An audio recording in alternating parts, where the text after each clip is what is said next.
The more that an adult diets, the higher their weight ends up being. So the more restriction that we put on people, we are actually accelerating that growth. We are actually making people's bodies larger than maybe they would have been had they never gone through these restrictive points. By the time I was later into my teen years and dissatisfied with my body, I discovered what to do with food and how I could potentially try to change my body, which led me into an eating disorder with lots of different behaviors. If we're creating a family meal, we're putting the family meal out and we're saying this is what you are able to eat, have as much as you want. Of course, be thoughtful of other people. We need to make sure everyone can have access to food as well, but we're allowing them to eat what they need instead of saying, oh, you've already had 2 rolls, you're cut off now, you're done. If you're still hungry, you can have a piece of fruit or something.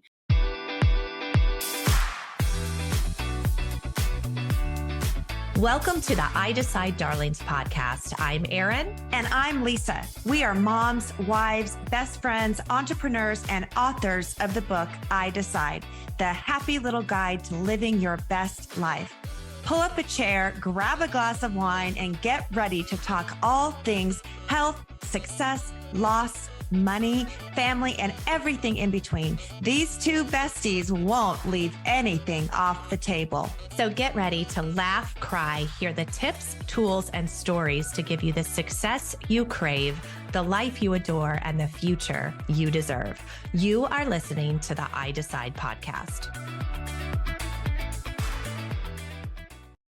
Hello, everybody, and welcome back to the I Decide Darlings podcast. As always, I'm Erin Lopez.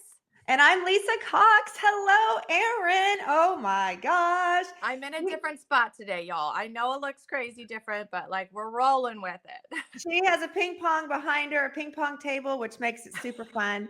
We're going to play ping pong later. But I am so excited for our guest today because of the season that we're in, the holiday season, and all the goodies that are around us and all the temptations. And it's just everything. It's just going to be so perfect and so relevant because we are hardcore in the holidays now. They turned on the Christmas tree last night in the Rockefeller Center. Yeah. And it is that time. So I'm so excited to be here, Erin, with you and with our guest. I'm excited. I missed it. I need to go look about the Rockefeller, but yes, we are in full blown mode. So this is going to be pertinent to everything we've been talking about lately with the holidays today. Yes, for sure. And I have the honor of getting to introduce our guest, Nicole Cruz. And Nicole is the founder of Nourish Together, a shame-free approach to family nutrition focused on instilling food and body trust. As a registered dietitian and mom of 3, she combines her personal and professional experience to help parents raise confident eaters who can enjoy variety of foods, listen to their body cues, and avoid obsessing over sweets or other treats. She believes that a healthy relationship with food is the foundation for lifelong healthy eating. And when we nourish together, we bring more joy and less stress to the table. Welcome to the I Decide Darlings podcast, Nicole. We're so glad you're here.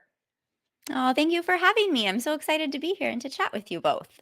Well, we have a lot of fun questions and things to talk about. And the first thing I want to have you share with us is tell us just a little bit about your past. What brought you to this wonderful career that you have helping families be healthier? Tell us a little bit of your history. Yeah, absolutely.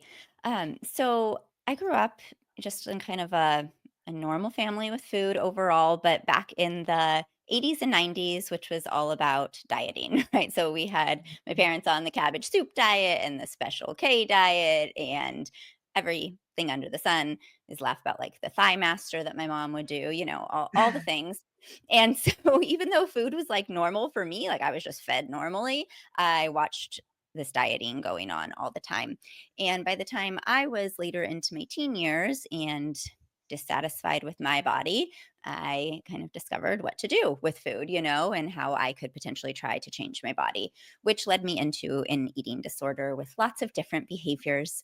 If anyone has experienced, struggles with food, it's not super fun to be caught up in things like restriction and binging and purging and all sorts of things. And so I was in an eating disorder and felt out of control with food. And I went to college and my eating disorder just spiraled. And so I ended up leaving school, coming home, getting treatment. And that's when I decided, after working with my team, therapy and dietitian and everything, that I really wanted to support others in the same way that I was supported, and to help others find more freedom with food. And it was just something I never really knew existed. And so it felt like just like light bulbs and things going off to be like, oh my gosh, I had no idea that we could live with food in this way that felt more free and peaceful and at ease. And so anyways, I went back to school. I became a dietitian, and that led me to working with clients who were struggling with eating disorders and wanted to heal their own relationship with food. And after having kids myself, I realized that we really needed more information from the start to help parents support their kids to have a healthy relationship with food. Because I was just seeing so many things from my friends, from just the other parents that I was surrounded by with my kids. I was seeing how we were planting the seeds for disordered Mhm. eating, for not being able to trust ourselves with food. And so that's when I really dove much deeper into supporting parents. And I still do both. I still have some clients that I'm working with that are teens and adults working on healing their own relationship with food. And then the majority of my practice now is actually helping families. Oh, Mm, I God. love that. Well, and Aaron and I are from two really different types of upbringing as far as around food. But Mhm. listening to you, I will say food definitely to me has emotions that come along with it. And different feelings and things that happened, when I was little, times of joy around food and also times of not so much joy. And so I think this topic is so important to talk about. I think it's important for parents to learn how to handle it. And I'm just grateful that you're here today with us. I'll just start with my type of upbringing. We were very restricted. My parents were my mom was very healthy. I always call her a healthy hippie. We were from California.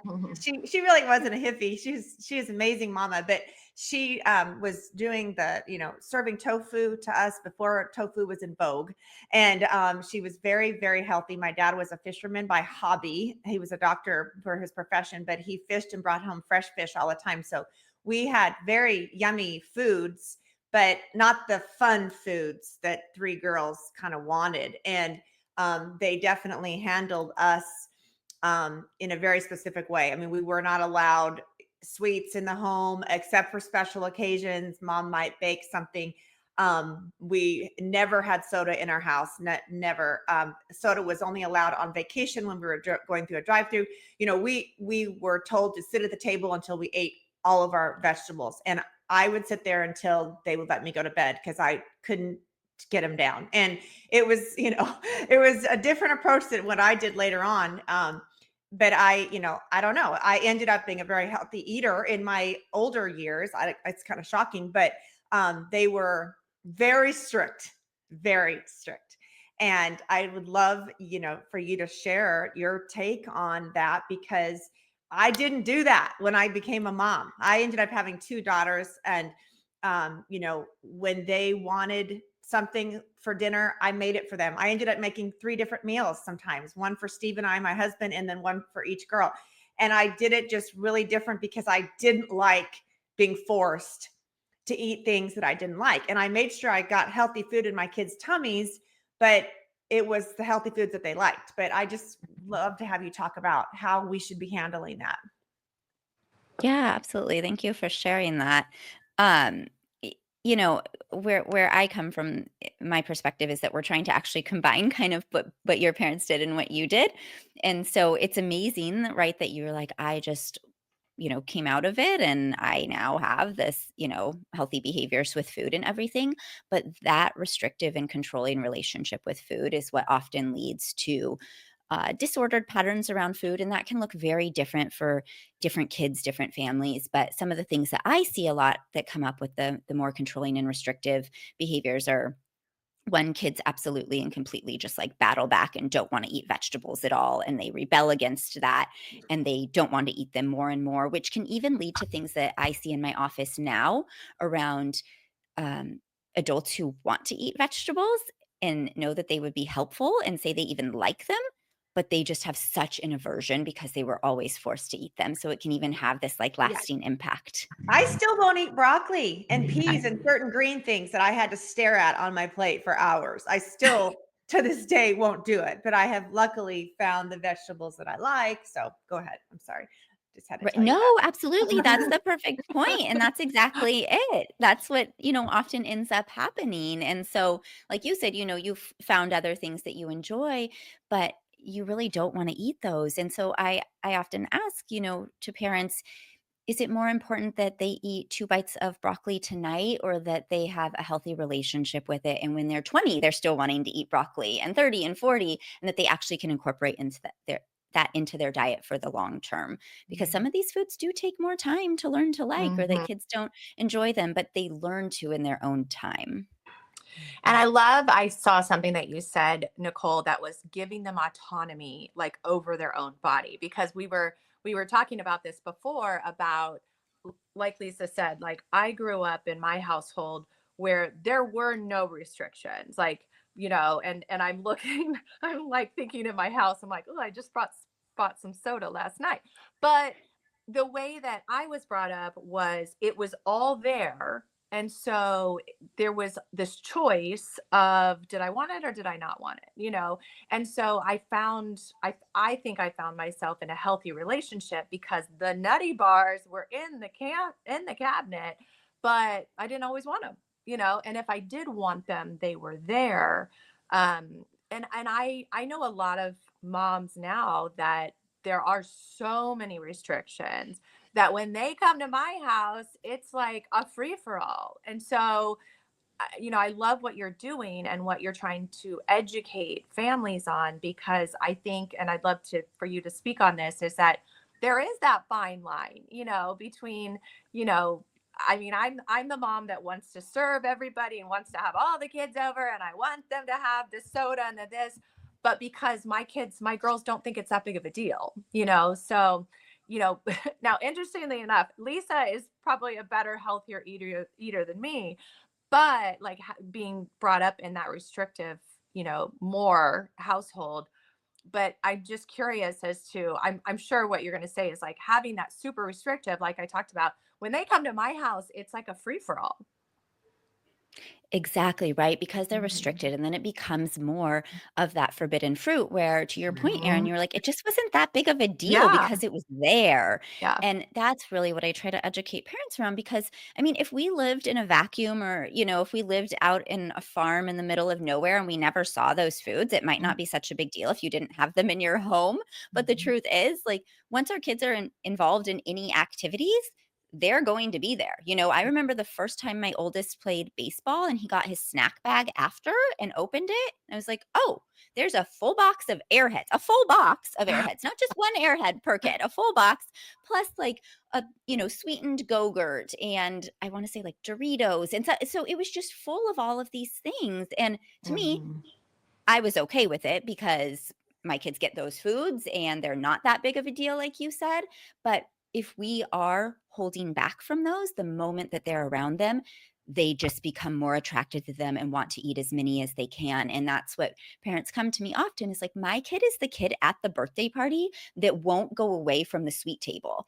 And it's embarrassing for one. And two, I want them playing with their friends, but they don't even Mhm. want to play because all they care about are the cupcakes or the cookies or getting as much food as they can. And so when kids feel restricted in that way, whether that's by amount of food, because there are parents that cut their kids off of food too, no seconds, or if you're still hungry, you can eat a vegetable or whatever. So if they feel restricted in amount or in type of food, then they tend to gravitate more towards those and they try to get as much as possible when they are around.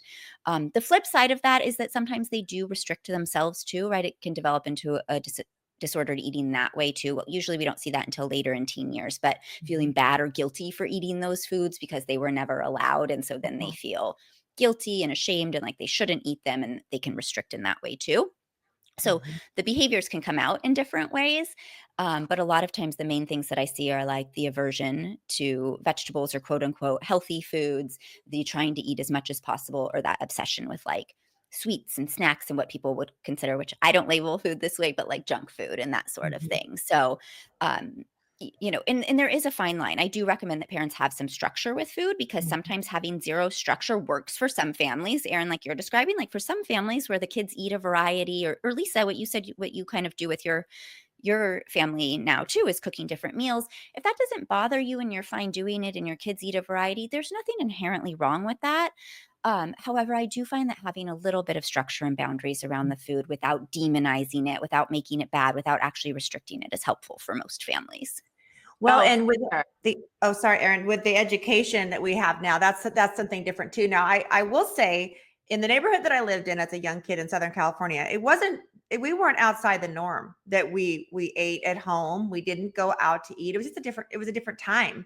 Mhm. My husband he's going to turn 60 here in a month, and he we can look back in his yearbook, Nicole, and there isn't even hardly one token overweight child in there. I mean, you don't find any. And so it's so drastically Mhm. different. And I know it's our food quality and lots of different things that we can look at.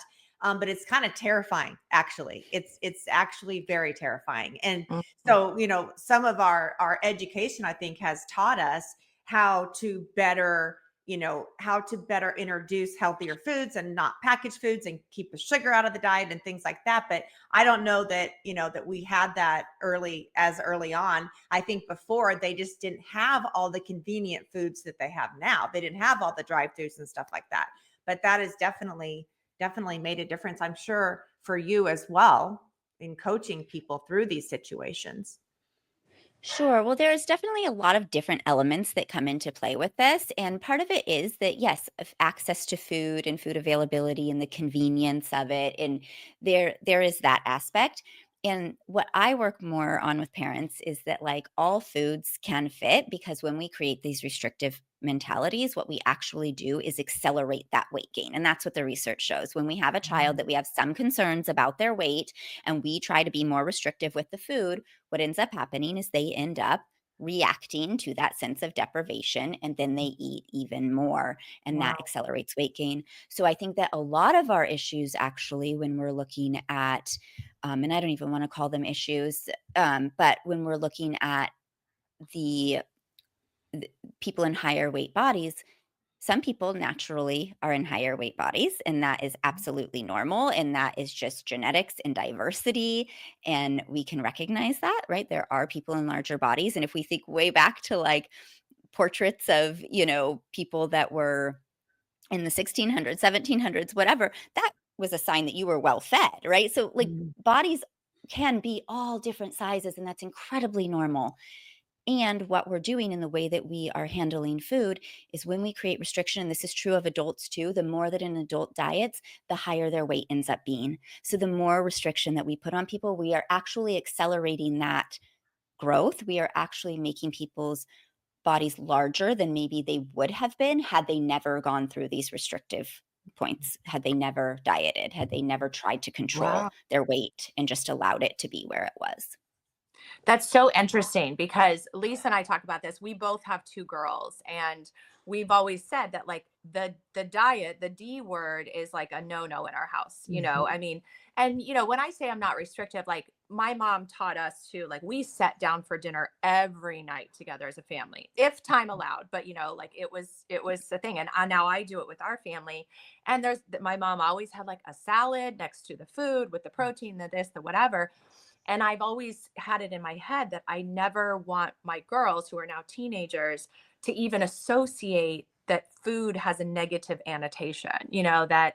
So I love hearing you say like the higher body weight, and I think social media, I'm sure, has heightened all of this. But Lisa and I always talk about, even if I'm trying to be healthier, for a good week or two, or I have something come up, I kind of try and do it maybe when my kids aren't around because, Mhm. I want to be able to sit down with them at dinner and eat, the pasta and the broccoli, that we made for dinner without them kind of thinking that, well, mommy's on a diet right now or mommy's trying to like get ready for, whatever. So I love hearing your I think it makes a big difference too with our vocabulary of using different terms of the higher body weight. Cause like you said, I think some kids are people are just born differently, and that's the way God created us all. And I don't think that we can fight that.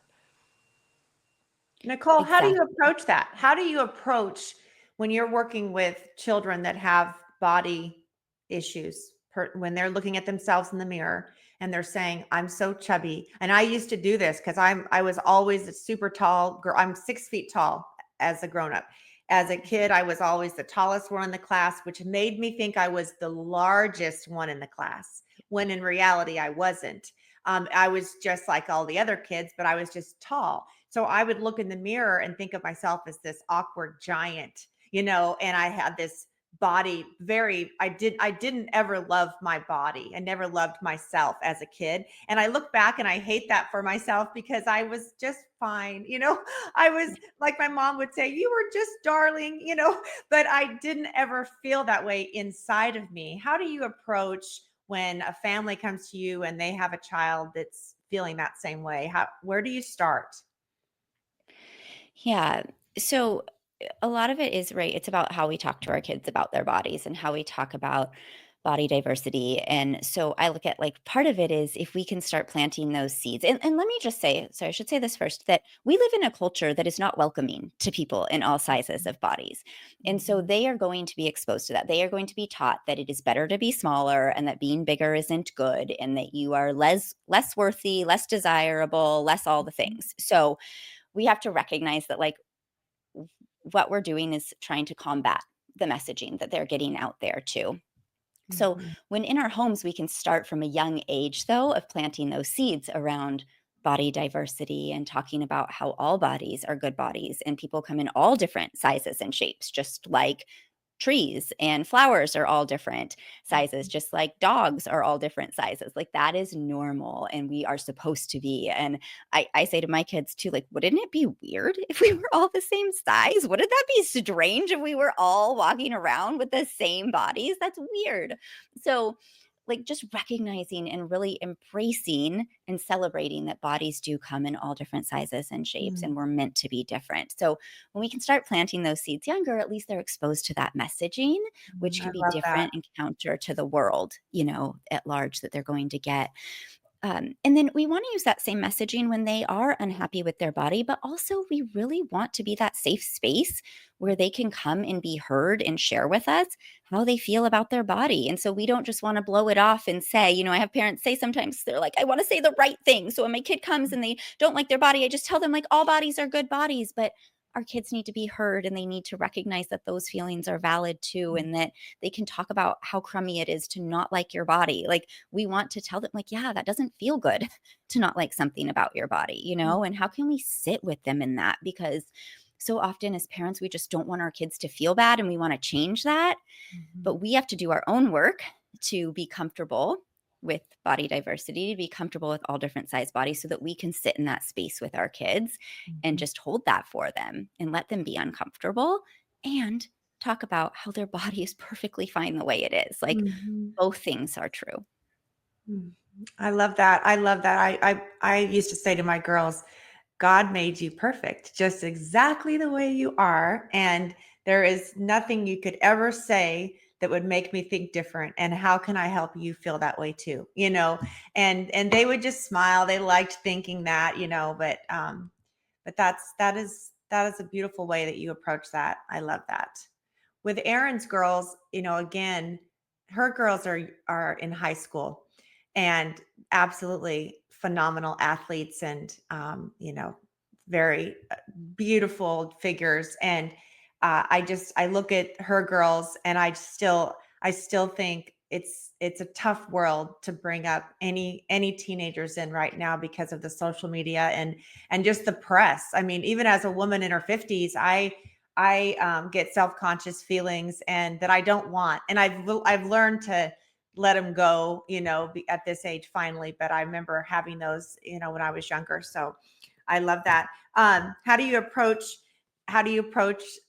kids that are um, actually have really let the food take over to where they're indulging too much, maybe because of the previous restriction or like where do you start? Because that's so touchy when someone a young child, and I don't know if you start with the parents. I'm sure maybe you start with the parents, because where would you start? Because there's so many children out there that have overweight and eating issues. And that to me is frightening also for their future.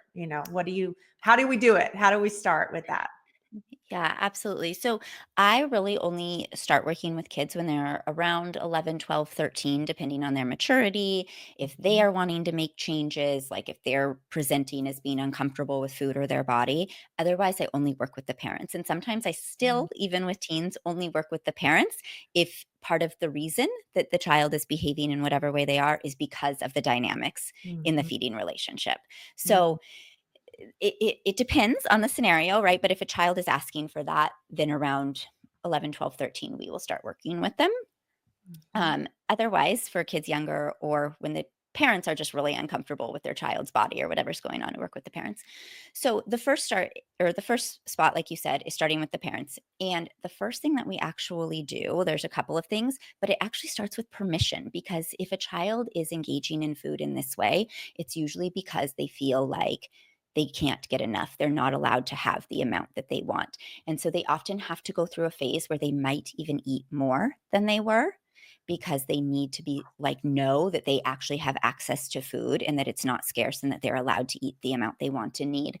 I had a parent come to me, and when she finished our program after 3 or 4 months, she said, I swore my kid was going to be the one child that wouldn't be able to self regulate, because she had never seen her stop eating, like always wanting more and more and more, second helpings, third helpings, going to the birthday party. And she's like, I can't believe it. But now she just like stops when she's had enough. So that's the first thing, is actually showing our kids that they do have permission and giving them access to it. And it's within some structure. So that means like it's at meal times or it's with set snacks. We're not just grazing in front of the TV all day long type of thing. So we create some structure around when food is available and what those foods are that are available.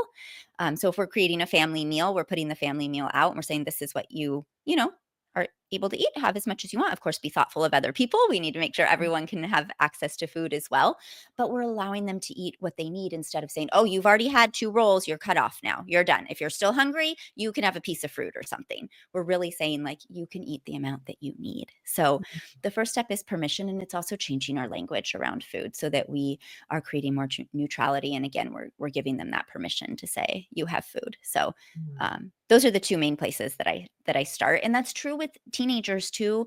Um, and adults, but we were talking specifically about kids, that if teens are coming and they're saying, I feel out of control with food, or I'm eating in, whatever way that doesn't feel good, then we're going to start with like, well, what are your beliefs about food? Are you trying to restrict yourself? Are you dieting, cutting back on food earlier in the day, and then you're starving by the time you get to the afternoon? Like, why is that happening? So we look at their eating patterns and then also what they're telling themselves about, I shouldn't be eating this, because again, that's that mentality that creates a sense of scarcity. So it's actually access to food that creates scarcity, cutting our kids off, not letting them have what they need, and also like a mental energy around it, saying you shouldn't have more, you shouldn't have too much of that. So it's both a mental and an actual physical or access piece. That's so good. So good.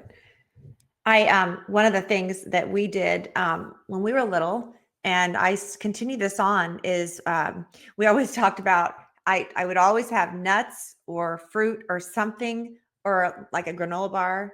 I don't buy packaged granola bars anymore, but back then I did, and something with us, because hangry was a real thing, and for my daughters. And for myself, and I just learned, and I maybe this is a good thing or a bad thing, but early on, to not let myself get super hungry, because if I did, or if they did, besides getting cranky and short tempered with each other, then when you do sit down and eat something, you eat way too much. And I think you stop maybe listening to body cues. And that's something that I really love in the work that you do, is you really talk a lot about listening to your body cues. Do you want to share how you talk about that a little bit with us? Because I think that is really smart. That even full blown adults need to learn this, besides the kids. Yeah, absolutely. Well, that's like the key to it also, right? So we were talking about like where we start by giving that permission, and kids are actually really good at listening to their body cues when they're set up properly to do that. So with kids, we don't usually need to do too much more with that. If we just are showing them they have permission, we're creating an appropriate structure for them, they will naturally come back into balance with that for the Mhm. most part. There are, outlying cases, but like in general, that's what happens. And then we just allow their body to grow exactly as it should. Whatever their body is supposed to do, it will do when they are listening to their body cues.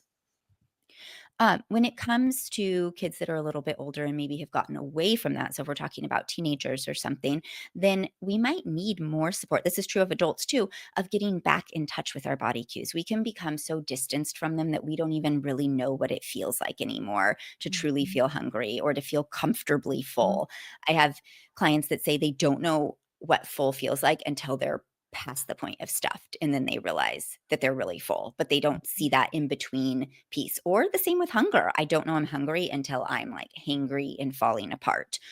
Or I have clients that are so scared of feeling full, maybe that restrictive mindset, scared of gaining weight, that any sense of food in their stomach, they're like, I'm full, I'm done. Right. And so it's getting back attuned to these different things. And there's different tools depending on the person that we can use. One kind of basic thing that we can do is to set just a regular reminder to do a check-in. So it's not saying like you need to go eat right now, but say every 2 hours we just have a reminder come up on our phone or something that says, "How are you feeling right now?" And you do an overall check-in. Where's my energy level at? What is my stomach feeling like? Am I feeling hungry at all? Am I feeling full? We're just practicing starting to notice again, even if we don't fully know what that feels like, but also so that we can catch those sensations a little bit sooner. And so again, it depends on the person, but if somebody's eating, point of like past fullness, then we might work on, okay, how can we slow down with eating? That might be one thing that we want to work on. We might work on, okay, when half of your plate is gone, let's take a pause moment and do a check-in. Like there's lots of different things that we can do, but that's really what it is. It's just finding ways to take that pause and actually check and say, what does my body feel like right now? And experimenting with that too. Oh, I notice when I eat this meal, I'm hungry an hour later. When I eat this, I'm typically hungry 3 hours later. Maybe that is an amount of food. And we just start to build in some structure. Even for ourselves as teens and adults, it can be useful to have some structure around food. One of the things that I was taught, and I want to know if you have heard of this or if you think this is true, that our body will naturally take a big sigh when we're full. And I always look for that. And it's a real deal for me. I'll catch myself eating and think I want to finish eating, more of my dinner, and then I'll like my body will sigh and I'll be like, there's the sigh. I think I'm good. And that's when I know to definitely take a pause. And typically when I do that, I realize I've had plenty, and that has been a big tool for me because I don't know, I definitely was the girl growing up that wanted to finish her plate. I felt like I should eat my whole plate. I don't know if that's because my parents used to want us to finish our whole plate, probably. But as an adult now, well, we very often, my husband and I, because I think the older you get, the less you need to. We share a meal many times when we're out, especially when we're out at a restaurant because they serve such large quantities, and we'll share. And I'm always shocked at how that is plenty amounts of food, for us. And he's a great big guy, but he's also fit, and he, will share an entree maybe and share a salad, and it's like plenty of food. So I listen for the side. That's my cue, and it's worked. Have you ever heard of that? I haven't, but I love that. And I Yeah. can I can see that that could be something, right? It's like a body signal that your body gives you. And maybe I've just never heard that, but I kind of am like picturing myself thinking, oh, maybe I kind of do that a little bit too. Like I can imagine that being a Yeah. thing that your body is feeling Yeah. settled, it's feeling comfortable, it's feeling satiated. And Mhm. that's part of it, right? It's like, oh yeah, I'm feeling good now. I feel like I've gotten enough. I feel comfortable. I feel like I have what I need. So Mhm. I absolutely can see that. And Lisa, I think that what you said, just going back to feeling like you need to finish your plate, that's a really common outcome of being told that you need to finish your plate, or things like you need to take 2 more bites and then you can have dessert, or finish your vegetables if you want dessert, or finish Mhm. your dinner if you want dessert. Any of those things that say like you need to keep eating, or you're not getting up until you finish your dinner or finish whatever the portion is that's been predetermined, right? This arbitrary thing that parents will choose, like 2 bites or your Yeah. vegetables or whatever it is. So just recognizing, I think it's just important for parents to hear that there's so many different ways that can come out, when we are being too controlling in the feeding relationship, Mhm. that we can feel Mhm. like we need to finish eating, or we can feel like we're out of control around food, or all these different things that can come up. So I just think it's really important to note that. And also something that's really key that I think you touched on a little bit is recognizing the sigh, or saying we want to split the meal or whatever. Like in me saying, maybe at halfway through the meal, I'm going to do a check-in. That none of this is about you're only allowed to share a meal. You need to stop it halfway through. Or once your body gives you that sigh, you have to stop. We have to have a sense of permission to keep Mhm. eating. And Mhm. so it's really about just checking in and going, okay, how do I feel? I Mhm. can choose to eat more if I want, but is that what's going to feel good to me right now? So Mhm. it's not this like rigid rule that once you notice that, or that every time you go out, you have to share a meal, or any of those things, but they can be useful tools to check in, as long as we know we do have permission and we're not binding ourselves in that way, because that's where we create that reactive or eating or Mhm. rebellion. I just think that is so good. We saw this. Well, I definitely saw it in myself because we were restricted from candy and sweets, and um, we at Halloween. I was telling Aaron, my dad was an oral surgeon, and so at Halloween he'd give out toothbrushes. So we didn't even have like that token basket of candy around the front door around Halloween season like every other house did. And so I do feel like when I got my hands on some candy, I wanted it really bad. And I saw this also, which is so the way our mind works. I had a neighbor whose family did not have any TVs in their home, and they were forbidden in their house. And so when she would come to our house, that's all she would want to do is sit in front of the TV. She wouldn't even play with us. And so we were like, that's no fun to have her over because she won't even play with us. She just wants to sit in front of the TV. And we had TVs in our home, but we had TV time. There were certain times we were allowed to watch, but it was also very determined from my parents on how much we were allowed to turn the TV on.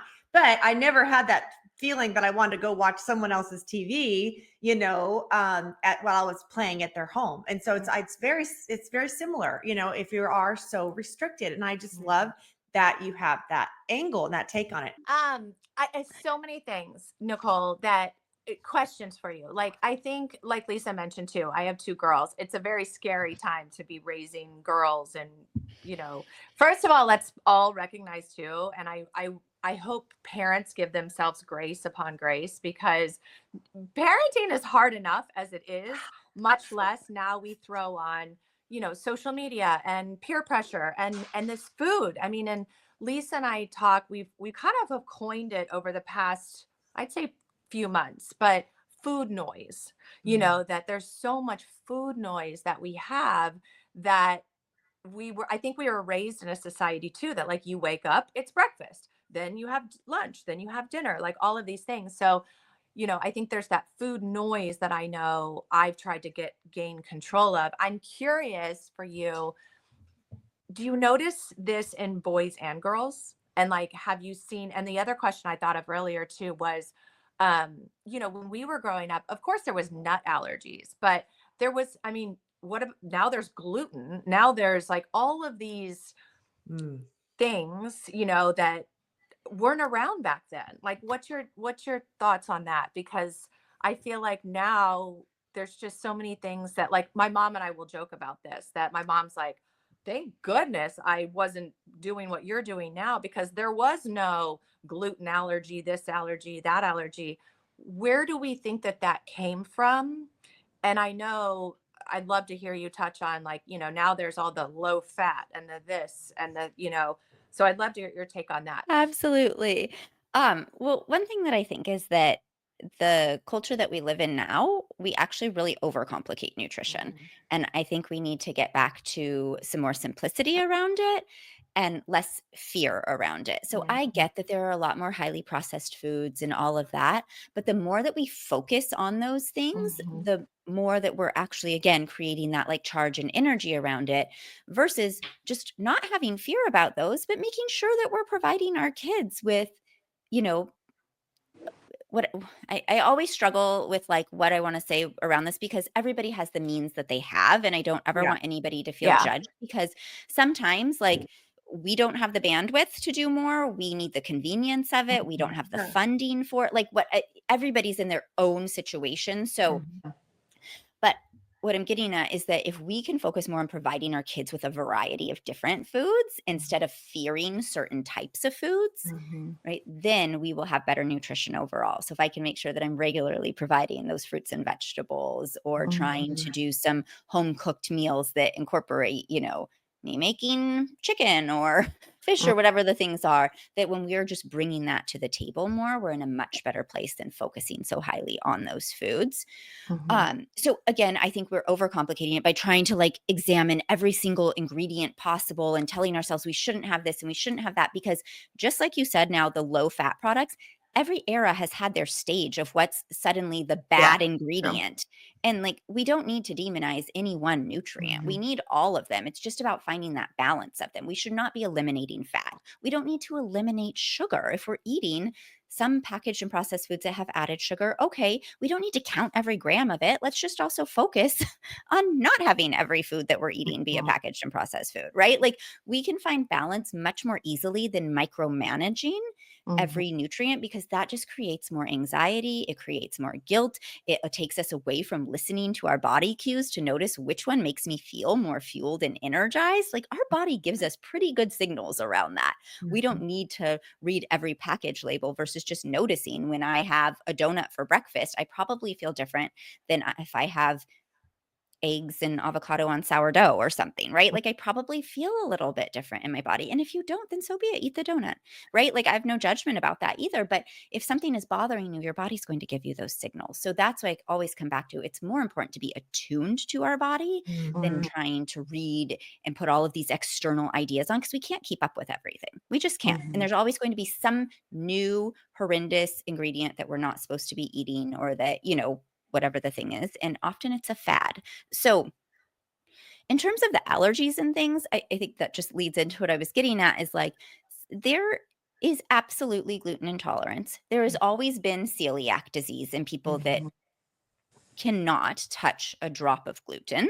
Yeah. That's always existed, and for a lot of people, it's more of a fad than it is actually bothering them, and so there's Mhm. the placebo effect when people say that, people use it as a health tool, it's just like, "Well, I'm gonna be healthy after the 1st of the year, so I'm cutting out gluten and dairy," but it's Mhm. just, like, choosing these arbitrary Yeah. nutrients instead of realizing, "How does that make me feel?" Because I do really well with, like, some whole grain bread or some sourdough bread or something, like, that's actually quite satisfying. If I have that with eggs in the morning, I feel pretty good. So, it's really about noticing what our body's telling us, and again, there is a placebo effect in that, and I will see a lot of clients cut it out and say they felt so good for the first 3 weeks, and then they kept eliminating it, but their Mhm. symptoms started to come back or they didn't feel well anymore. So there's a Mhm. lot of pieces here. Obviously, more people have nut allergies. We don't know for sure, we don't know exactly why that's happening, Mhm. with the food supply, with also evolution of Yeah. bodies. Like there's so many things changing that it's hard Mhm. to really pinpoint why exactly that's happening. I'm sure. I'm sure. I just think it's so interesting, and I think knowledge is power. In terms of figuring out where all of this comes from and the evolution and everything. I'm curious too, like how were your parents? Like we talked about our parents, how the different we grew up in, and I'm just curious for your story sounds you had a little bit more of a effect with the food. How were your parents, and like did you hit a breaking point? Like did was there a point that you had to take that turn and decide to change? Yeah, absolutely. You know, like I said, my parents were normal with the way that they handled food towards us. Like we were never restricted. We had frozen foods that we would get, but we also had solid sit down meals. My mom cooked all the time. Like we had all the things. But I also watched, she might make us meals and then they might be on the cabbage soup diet or something. So I was just watching this. That's why I say kids are so receptive. They notice our behaviors more than what Mhm. we're saying. So I learned very young that women are supposed to control their bodies, like without a doubt. I remember my mom measuring her legs, measuring her arms, recording them all, going to Weight Watchers, counting points. And I do have a really distinct moment of sitting on the stairs in the house, and I don't even remember what I said, but I made a comment about my legs. I don't remember what it was. And my mom said, it was probably about the way my clothes fit or something, because she said, "That's because you have legs like me, honey." And it was Oh. just this thing that like sat with me. And I had watched her try to shrink her body and complain about her legs for Mhm. as long as I can remember. And it wasn't like she was necessarily even trying to be mean to me or say something bad Mhm. about my body, but it really stuck from that. Mhm. And so that's when, um, I it to this day, I struggle with looking at my legs. It's one of those things that I've come so far from, Mhm. and I am really good at like standing in the mirror and noticing that I'm looking at them and saying like, I'm not spending time or energy on this and walking away. Yeah. Like I know that, but it still is a trigger to this day, even after years Mhm. of Oh God. working through it. Yeah. Again, parenting. It's the whole like parent, and who knows? I mean, you probably know, but like your mom's mom, like where it all kind of trickles down from that, Totally. again, my heart just always goes towards like parenting is so stinking hard and beautiful all at the same time. But I mean, I love your vulnerability, and I love knowing that there are people in the world like you that are educating other families and other parents on this journey, because it's a journey, and I think that we're creating vocabulary and habits and for a lifetime, and I love knowing that you help people with that. And having said that, like you oh, go ahead, Lisa. I was going to say you do help people, all over, correct? Like via your website. I know that you work with children at certain ages and families too, because I know personally there's people probably listening to this thinking it's healthy. It's like getting a counselor for your marriage. Like there's nothing taboo around it. It's a healthy communication/relationship. I was just going to ask one more question on fad type things. I'm also listening and thinking of all the things I did wrong as a parent, but Yeah, it's okay. My girls turned out they're amazing. perfectly fine. I will say, so my mom would shudder when she would see red meat and meat on a bone, and like she'd go, "Ooh," like that. Ooh. And so I haven't had red meat or meat from a bone in 40 years. And I don't know if she caused that. I don't just one day I stopped eating it. And so when you have a child who maybe is seeing some behaviors from their parents, which might be healthy, might not be healthy. Let's say they're vegan, or they have choices that they've made and they eat a certain way, and then you see a child that's taking on that same thing. Do you just let them? So usually and again, it depends on the age. So if it's a young child, I often talk to parents about like why they're making that decision, because some of it is there's so many different reasons that we make those choices. And Right. sometimes we're doing it in a way to try and control our body size, or we're doing Yeah. it because there's some morality around it. And then there's nothing wrong with that, but it's getting clear on our real values, our real morals, why we're doing that, and then also understanding the consequences. What might our child look at this and see? So I Mhm. don't tell parents that they have to do it a certain way or not. I don't tell parents what foods they have to bring in their home or not eat, or, not bring in or not eat, or any of those things. But I think it's really important that we assess that and Mhm. recognize why each person is making those choices for themselves, and then what the potential consequences may or may not be. Yeah, that's a good way to handle it. I have heard some young kids some young relative kids in my life that won't eat meat or any type of meat, and I remember thinking, wow, that's pretty early, but their mom was the same way, and I was that way.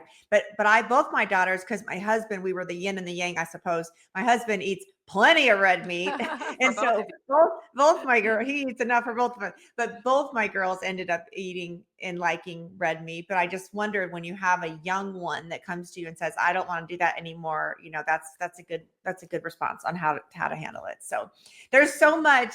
Oh my gosh, Nicole, there's just so much to hear. And I love your approach. I love it's a very grace filled approach that I wish I knew you when I was a young mom. I really do, because I think it's beautiful what you're teaching people.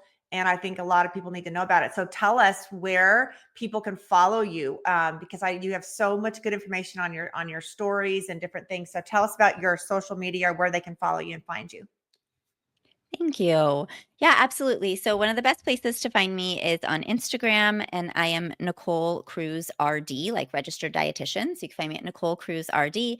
And then the other place is my website, because I have free resources and things for families there too. So that's just NicoleCruzRD.com. So both places are great to either connect or to get more information. Awesome. Now, I never asked you, where are you located? I was wondering where you're from, Lisa, because I'm in Southern California. Okay. Um, I'm from yeah. Southern California. I was raised out there, but I'm actually in the Midwest. I married a Midwest guy. So I'm a Midwester. And Aaron's down in Houston, Texas. Yeah. In Houston. Okay. Yeah. Gotcha. We like our Where, meat down here. where, yeah. Where are you in Southern Cal? I'm going out there tomorrow, actually. Where are you? Oh, I'm Ventura County. Ventura. Okay. Well, that's a No. beautiful, beautiful area where I'm going out to put a baby shower on for my niece out in Laguna Beach, is where I was raised. So, Oh, sweet. Yeah, I'm like yeah. 45 minutes north of that. Yeah. Yeah. Actually, even Yeah. more, because you're 45 minutes north of LA, right? Well, so that's where, yeah, about 30 minutes north of LA. Okay. Well, how wonderful. 'Cause It's I'm so Ventura beautiful. County, closer to like Thousand Oaks and stuff. I don't know if you know Oh, where that okay. is, but Got it. yeah. Got it. Beautiful out there. Well, thank you for being our guest today. I know I learned a ton, and I know our audience will benefit from this so much. So thank you. We'll have all of Nicole's information in our show notes. Well, thank you. It's so great to chat with you both. I really appreciate you having me on, and yeah, you're super fun. I love doing it. Well, Nicole, I agree. I mean, I took notes, like so much value. Like I said, like knowledge is power. And I love hearing everything you said today. And I know I'm walking away with lots of great nuggets to, you know, instill in like my own family and in the world. And, I love more than anything. And by the way, everybody go check out her Instagram and follow her, because like there were so many awesome things on there that made me giggle and educated me. And it was awesome. So thank you for all of the nuggets today. And I hope everybody shares this out. Like we were saying today, like parenting is hard. Yes. And, throw food into it and it makes it even harder. So we hope that you guys have enjoyed this episode today and you share it out with those that maybe need to hear this message. And Nicole, it has been awesome. We could talk to you all day, but thanks for being with us today on the I Decide Darlings podcast, and we will see you all soon. See you soon. You've been listening to the I Decide Darlings podcast. If this podcast touched your heart, please share it with your friends and family right after you subscribe yourself. Don't forget to head over to iDecideBook.com and grab a copy of our favorite book and daily journal. As always, thank you for being here, and we can't wait for you to hear our next episode.